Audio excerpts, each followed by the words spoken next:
할렐루야. 하나님 12시 기도에 오신 성도님들을 환영합니다. 오늘도 하나님의 은혜가 하나님의 말씀으로 말미암은 승리하심이 가득 넘쳐나시는 귀한 하루 되어주시기를 간절히 축복합니다.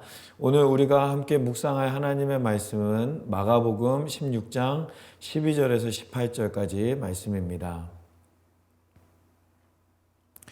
그 후에 그들 중 두 사람이 걸어서 시골로 갈 때에 예수께서 다른 모양으로 그들에게 나타나시니 두 사람이 가서 남은 제자들에게 알리었으되 역시 믿지 아니하니라. 그 후에 11 제자가 음식을 먹을 때에 예수께서 그들에게 나타나사 그들의 믿음 없는 것과 마음이 완악한 것을 꾸짖으시니 이는 자기가 살아난 것을 본 자들의 말을 믿지 아니함일러라.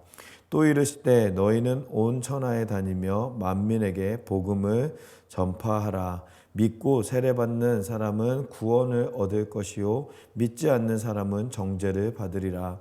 믿는 자들에게는 이러한 표적이 따르리니 곧 그들이 내 이름으로 귀신을 쫓아내며 새 방언을 말하며 뱀을 집어 올리며 무슨 독을 마실지라도 해를 받지 아니하며 병든 사람에게 손을 얹은즉 나으리라 하시더라. 아멘. 네, 오늘 우리가 함께 묵상할 이 마가복음 16장 말씀은 이 마가복음 전체에서 제일 마지막에 이제 나오는 내용입니다. 예수님께서 십자가에서 돌아가시고 부활 승천하신 후에 일어난 일들을 기록하고 있는데요. 오늘 말씀에서 예수님은 우리에게 세 가지를 말씀하고 계시는데 그 세 가지가 무엇이냐? 제자들이라면 어떻게 살아야 되는가를 이제 세 가지를 말씀하고 계시는 것을 볼 수가 있습니다. 그 내용을 우리가 함께 묵상하는 시간 갖도록 하겠습니다. 첫 번째로 제자들에게 원하시는 요구하시는 내용 첫 번째로는 무엇이냐? 믿음을 가져라라는 것입니다. 믿음을 가져야 한다라는 것입니다. 오늘 말씀에서 이제 11절 말씀에 보면 예수님께서 그런 이야기를 말씀을 하는 것을 볼 수가 있습니다. 그들은 예수께서 살아나셨다는 것과 마리아에게 보이셨다라는 것을 듣고도 믿지 아니하였다라고 이야기를 합니다.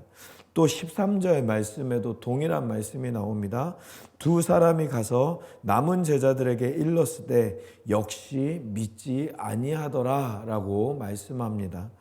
그 후에 이제 예수님께서 나타나신 후에 제자들에게 하신 말씀이 기록되어 있는데요. 14절 말씀에 보면 그 후에 11 제자가 음식을 먹을 때에 예수께서 그들에게 나타나사 그들의 믿음 없는 것과 마음이 완악한 것을 꾸짖으셨다라고 이야기하십니다. 이는 자기가 살아난 것을 본 자들의 말을 믿지 아니함일러라라고 말씀하고 있습니다.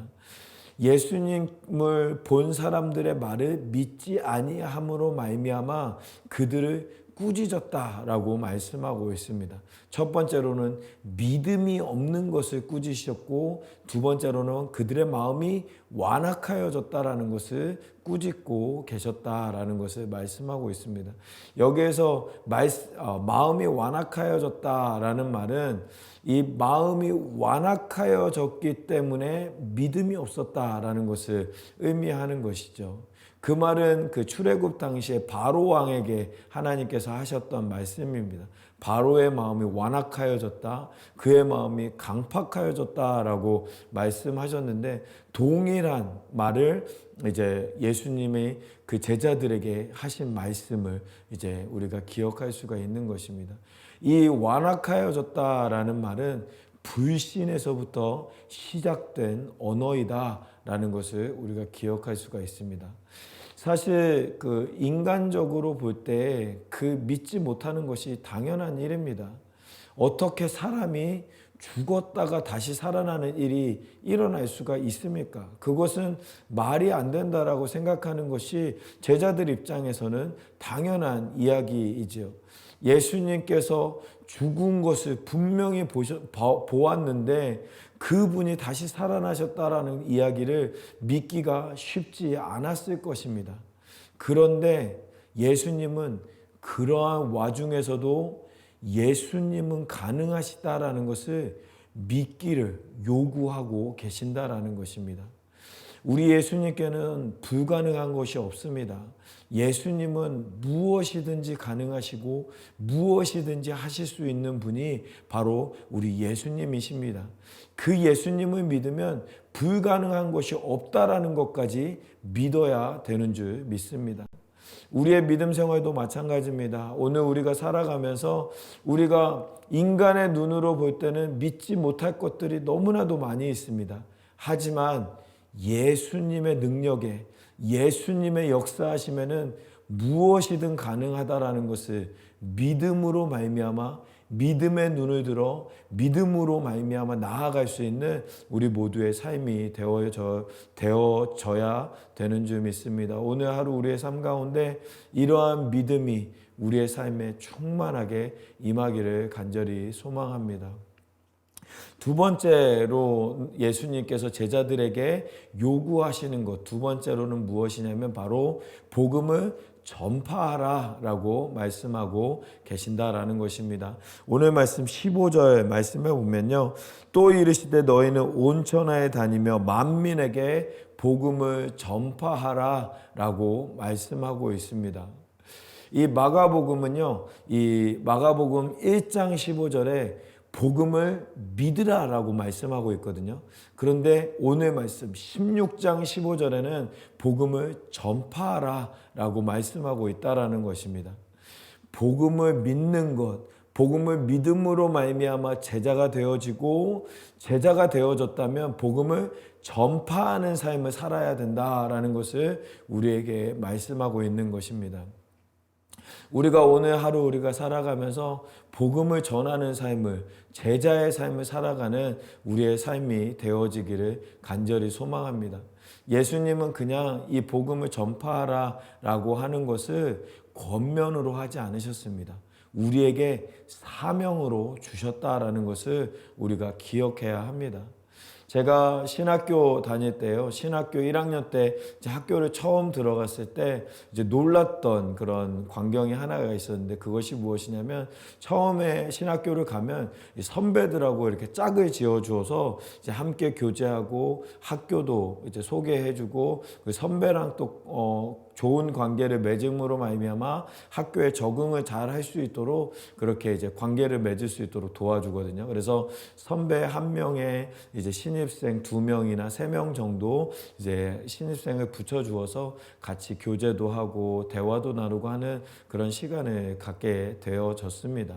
그런데 그런 선배하고의 만남 가운데 선배가 그 질문하는 것이 있는데 근데 공통적인 질문인지는 모르겠는데 이 선배를 처음 만나자마자 하는 말이 너희들의 사명은 무엇이니? 라고 물어보는 거예요. 그래서 제 친구들하고 같이 이제 있는데 근데 저는 그런 생각을 한 번도 해보지 못했는데 제 친구들은 막 너무나도 그 미리 준비한 답처럼 대답을 너무 잘하는 것이죠. 네, 저의 사명은 선교사입니다. 저의 사명은 찬양 인도자입니다. 저의 사명은 목회자입니다. 저의 사명은 뭐 상담자입니다. 뭐 하면서 자기의 사명을 너무나도 잘 얘기하고 있는 친구들의 모습을 보면서 저는 깜짝 놀랐던 것이죠. 그래서 성기야, 너의 사명은 무엇이니? 라고 물어볼 때 저는 하나님 인도하시는 대로 나아갈 겁니다. 이제 그렇게 이제 대답을 했었는데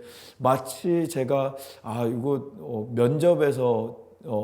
면접에서 이 질문을 예상하지 못하고 뭐 실패한 대답처럼 내가 사명의 준비를 잘 못했나 막 하는 그런 생각이 들었던 그런 경험이 있습니다. 그 이후에 그러면 사명이 무엇일까? 우리의 사명은 무엇일까? 라고 생각해 보았을 때요. 그 질문의 답이 잘못된 것인 것을 깨닫게 되었습니다. 그 이야기는 무엇이냐면 우리의 사명은 목사가 아니고 선교사가 아니라 찬양 인도자가 아니라 하나님 나라를 확장시키는 것, 복음을 전파하는 것이 우리의 사명이다라는 것을 깨닫게 되었다라는 것이죠. 그 하나님의 나라가 확장되는 일을 위해서 선교사로 쓰임을 받는 사람도 있고, 찬양 인도자로 쓰임 받는 사람도 있고, 목회자로 쓰임 받는 사람도 있고, 직장인으로 쓰임 받는 사람도 있고, 수많은 직장과 수많은 일들을 통하여서 하나님 나라를 확장시키는 것, 복음을 전파하는 것이 우리의 사명이 되어야 된다라는 것이었습니다. 사랑하는 성도 여러분, 오늘 하루 우리의 삶 가운데 우리에게 맡겨주신 일을 통하여서 사명을 감당하시는 우리 모두의 삶이 되어지기를 간절히 축복합니다. 우리의 일이 사명이 아니라 그 사명을 통하여서 하나님을 전하는 것, 복음을 전하는 것이 우리의 사명이라는 사실을 기억하면서 가정에서 섬길 때도 사명을 감당하고, 또 교회에서 섬길 때도, 목장일을 섬길 때에도 하나님의 사명을 감당할 수 있고, 또한 직장에서도 우리가 하나님의 사명을 감당할 수 있는 것, 그것이 바로 복음을 전파하는 일이고 하나님의 나라를 확장시키는 일에 그 사명을 감당하는 것이 우리가 예수님의 제자가 해야 될 일이라는 사실을 기억하면서 사명을 감당하는 우리 모두의 삶이 되어지기를 간절히 소망합니다. 그리고 세 번째로 예수님께서 제자들에게 요구하시는 세 번째는 무엇이냐? 바로 성령으로 충만하라 라는 것입니다. 오늘 말씀의 17절과 18절의 말씀에 보면 그 믿음을 가지고 있는 사람에게는 이러한 표적이 나타날 것이다, 표징이 나타날 것이다 라고 말씀하고 계시는데요. 이러한 표적이 따르리니 첫 번째, 곧 그들이 내 이름으로 귀신을 쫓아낸다. 그리고 두 번째로는 새 방언을 말할 것이고, 세 번째로는 뱀을 집어 올리며 무슨 독을 마실지라도 해를 받지 않을 것이고, 네 번째로는 병든 사람에게 손을 얹은 즉 나을 것이다 라고 말씀하고 있습니다. 성령 충만한 사람들에게는 이러한 역사가 나타나게 되어진다라는 것입니다. 이 모든 표적들이요, 성령 충만한 사람들에게 나타나는 표적들이거든요. 성령 충만한 사람은 하나님의 역사를, 하나님의 놀라운 은혜를 베풀어 주시는 하나님의 은혜를 경험하게 될 줄 믿습니다. In Christ, 예수님 안에서 살아가는 사람은요, 열매를 맺을 것이다 라는 말과 똑같습니다. 우리가 성령 충만하면 우리의 삶에 성령의 열매가 맺혀지게 되고, 그 성령의 열매로 말미암아 놀라운 표적이 나타나게 되어지는 놀라운 은혜를 경험할 수 있게 되어지는 줄 믿습니다. 성령 충만하여서 하나님의 역사를 경험하고 역사를 보여줄 수 있는 믿음으로 나아갈 수 있는 우리 모두의 삶이 되어지기를 간절히 소망합니다. 그 역사로 말미암아 세상의 많은 영혼들을 살리고 세상 많은 영혼들을 치료하며 그들을 주님께로 인도하는 그러한 믿음의 삶을 살아내는 우리 모두의 삶이 될 수 있기를 간절히 소망합니다. 우리 말씀 묵상하면서 같이 기도하기 원합니다.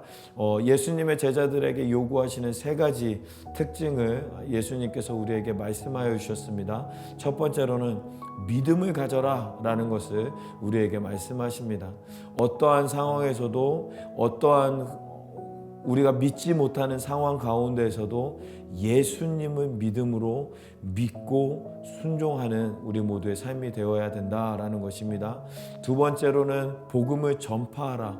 우리의 사명은 복음을 전파하는 것임을 기억하고 우리가 사역하는 것, 우리가 목장에서나 교회에서나 또 가정에서나 직장에서나 그 사역하는 것에 우리의 시선이 있는 것이 아니라 그 사역으로 말미암아 사명을 감당하는 믿음 생활로 나아가는 우리 모두가 되어야 되는 줄 믿습니다. 복음을 전파하는 사명을 감당할 수 있는 우리 모두가 되기를 간절히 소망하고, 마지막으로 세 번째로는 성령 충만하여서 하나님의 역사를 감당하는 놀라운 표적을 보이는 믿음 생활로 나아가야 된다라는 것입니다. 하나님, 우리가 오늘 우리의 삶 가운데 그러한 역사가, 믿음의 역사가, 또한 성령 충만한 역사가, 또한 복음을 전파하는 역사가 우리 가운데 충만하게 임재할 수 있도록 하나님 함께 해달라고 믿음으로 함께 고백하면서 기도하도록 하겠습니다. 함께 기도하겠습니다. 살아계신 하나님, 아버지 하나님 감사합니다. 우리를 불러주시고 함께하여 주시며 인도하여 주시는 하나님께 감사를 드립니다. 말씀을 기억하며 아버지 하나님 말씀을 묵상하며 함께 기도합니다. 말씀으로 말미암아 인도하여 주셨던 것처럼 우리의 삶 가운데 하나님의 은혜가 역사가 날마다 가득 넘쳐나는 우리 모두의 삶이 되어질 수 있도록 은혜를 베풀어 주시옵소서. 그리하여서 하나님의 은혜로 하나님의 역사로 충만하며 하나님의 사랑으로 가득 넘쳐나는 우리 모두의 삶이 되어질 수 있도록 아버지 하나님 붙잡아 주시옵소서. 아버지 하나님 또한 성령 충만하여서 아버지 하나님의 역사를 감당해 나아가며 또 많은 영혼들에게 하나님의 살아계심을 보여주는 우리 모두의 삶이 되어질 수 있도록 은혜를 베풀어 주시옵소서. 또한 믿음으로 온전한 믿음으로 어떠한 상황에서도 흔들리지 아니하는 요동하지 아니하는 믿음으로 나아가는 우리 모두가 될 수 있도록 아버지 하나님 붙잡아 주시고 함께하여 주시옵소서. 우리 두 번째로 함께 기도하기를 원하는 것은 우리 교회를 위해서 함께 기도하기를 원합니다. 우리 교회가 하나님의 사명을 감당하는 우리 교회가 될 수 있도록 하나님 붙잡아 달라고 이 지역 가운데 세워주신 이유와 목적을 깨달아서 이 지역을 살리며 지역 가운데 예수 그리스도의 복음을 전파하는 사명을 감당하는 우리 교회가 될 수 있도록 하나님 붙잡아 달라고 세워주신 담임 목사님과 리더십들 붙잡아 주셔서 한마음 한뜻으로 하나님의 사명을 감당할 수 있는 우리 교회가 우리 공동체가 될 수 있도록 하나님 지켜달라고 위해서 기도해 주시고 또 우리 연약한 지체들과 다음 세대들 위해서 함께 기도해 주시고 특별히 우리 말라위 단기 선교팀 하나님 붙잡아 주셔서 한마음 한뜻으로 주님의 감당하며 그 땅 가운데 예수 그리스도의 복음의 열매가 맺혀질 수 있도록 붙잡아 달라고 또 우리 오늘 저녁부터 시작되어지는 예배를 위해서 함께 기도하기를 원합니다. 우리 청년 예배와 또 우리 어와나 우리 어린이들의 어와나 또 유스의 FNF 또 내일 토요 아침 예배 주일날 진행되어지는 모든 부서들과 우리 모든 예배들 가운데 하나님께서 성령으로 임재하여 주시사 하나님만 영광 받아 주시고 또 예배를 통해서 하나님의 역사가 임하는 귀하고 복된 시간 되어질 수 있도록 우리 교회를 위해서 연약한 지체들과 다음 세대들 단기 선교팀 예배를 위해서 함께 기도하도록 하겠습니다. 기도하겠습니다. 살아계신 하나님 아버지 하나님 감사합니다. 인도하여 주시고 함께하여 주시는 하나님의 은혜로 아버지 하나님 우리 교회를 세워주시고 우리 교회 가운데 함께하여 주시는 하나님의 은혜를 날마다 기억하면서 아버지 하나님의 뜻을 감당하는 우리 교회가 되어질 수 있도록 은혜를 베풀어 주시옵소서. 담임 목사님과 리더십들이 한마음 한뜻 되어서 아버지 하나님 맡겨진 사명 감당하는 교회가 되어질 수 있도록 아버지 하나님 붙잡아 주시고 또한 아버지 하나님 우리 교회가 이 지역 가운데 아버지 하나님의 은혜와 복음의 사명 감당하기에 부족함이 없는 우리 교회가 되어질 수 있도록 은혜 베풀어 주시옵소서. 교회 가운데 연약한 지체들이 있습니다. 여러 가지 질병으로 바이러스로 어려움으로 아버지 고생하며 하나님의 은혜를 구하는 영혼들이 있습니다. 하나님 이 시간 치료하여 주시고 회복시켜 주시는 하나님의 은혜를 더하여 주시옵소서. 나사렛 예수 그리스도의 그 이름으로 말미암아 깨끗하게 낫게 하여 주시는 하나님의 은혜 역사 나타나게 하여 주시옵소서. 또한 아버지 하나님 다음 세대들 위해서 기도합니다. 우리의 자녀들이 복음으로 무장하여서 복음으로 말미암아 승리하는 우리의 자녀들 되어줄 수 있도록 아버지 하나님 붙잡아 주시고 함께하여 주시옵소서. 예배 가운데 함께하여 주시고 예배를 통하여서 아버지 하나님께 온전한 영광을 돌려드리는 우리 모두의 예배가 되어질 수 있도록 아버지 하나님 붙잡아 주시고 또한 아버지 하나님 우리 말라이 단기 선교팀 붙잡아 주셔서 아버지 하나님 그곳에서 사역하는 가운데 함께하여 주시고 하나님의 은혜로 지켜주시사 아버지 하나님 복음의 열매가 그 땅에 맺혀지는 귀하고 복된 귀한 모든 땅 되어질 수 있도록 아버지 하나님 붙잡아 주시고 함께하여 주시옵소서. 살아계신 하나님 감사합니다. 우리를 불러주시고 아버지 하나님의 말씀 가운데 거할 수 있도록 인도하여 주시니 감사합니다. 오늘 하루도 붙잡아 주시사 말씀으로 말미암아 승리하게 하여 주시고, 하나님 우리에게 말씀하여 주신 것처럼 믿음을 가지고 또 복음을 전파하며 성령 충만하여서 예수 그리스도의 제자의 역할을 감당하는 우리 모두의 삶이 되어질 수 있도록 은혜를 베풀어 주시옵소서. 함께 기도하며 또한 각자 가지고 있는 모든 기도의 제목들 위에 하나님께서 함께하여 주시고 은혜 베풀어 주시고 역사하여 주셔서 모든 문제들 해결되어지는 귀하고 복된 시간 되어질 수 있도록 인도하여 주시옵소서. 함께하여 주실 줄 믿사오며 이 모든 말씀을 우리 주 예수 그리스도의 이름으로 기도하옵나이다. 아멘. 우리 성도님도 오늘 하루도 승리하시고 하나님의 은혜 가운데 거하시는 귀한 하루 되어지시기를 간절히 축복합니다. 어떠한 상황 속에서도 승주찬